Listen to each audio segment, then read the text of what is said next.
എടാ ഓണല്ലടാ, നീ എന്ന് ഇടി ഇങ്ങനെ ഇരിക്കുന്നത്? ഒന്നുമില്ലടാ.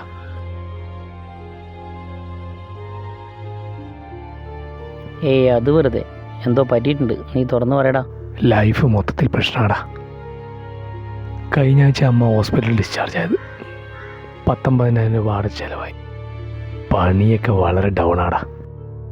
കടയിൽ നിന്ന് 2 സാധനം മേടിക്കുന്നതിൻ്റെ പൈസ 500 ജീവിതം എന്നൊരു സുഖമില്ലടാ. പിന്നെ എന്തോ ഓണം. നമ്മുടെയൊക്കെ ജീവിതം ഒരിക്കലും ബ്രൈറ്റ്നസ് അല്ലടാ, അതിന് ഡാർക്ക്നെസ്സിൻ്റെ അളവ് വളരെ കൂടുതലാണ്. നീ നിരാശപ്പെടാതെ.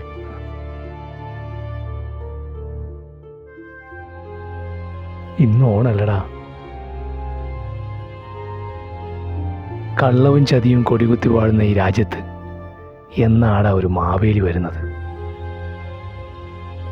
അങ്ങനെ ഒരു മാവേലി വരാൻ വേണ്ടി ഈ രാജ്യത്തിലെ ഓരോ ജനതയുടെയും ഹൃദയത്തിൽ മാവേലി ഉണ്ടാവുക എന്നുള്ളതാണ്. അവിടെയാണ് കള്ളവും ചതിയുമില്ലാത്ത ഒരു ലോകം നമ്മൾ കെട്ടിപ്പൊക്കുന്നത്.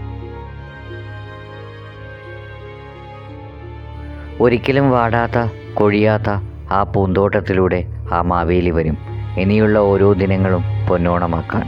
അന്ന് കൊടികുത്തി വാഴുന്ന ഓരോ വാമനന്മാരും വീഴും. അവിടെയാണ് സമൂഹത്തിൻ്റെ സന്തോഷം. അവിടെയാണ് യഥാർത്ഥ ജനാധിപത്യം.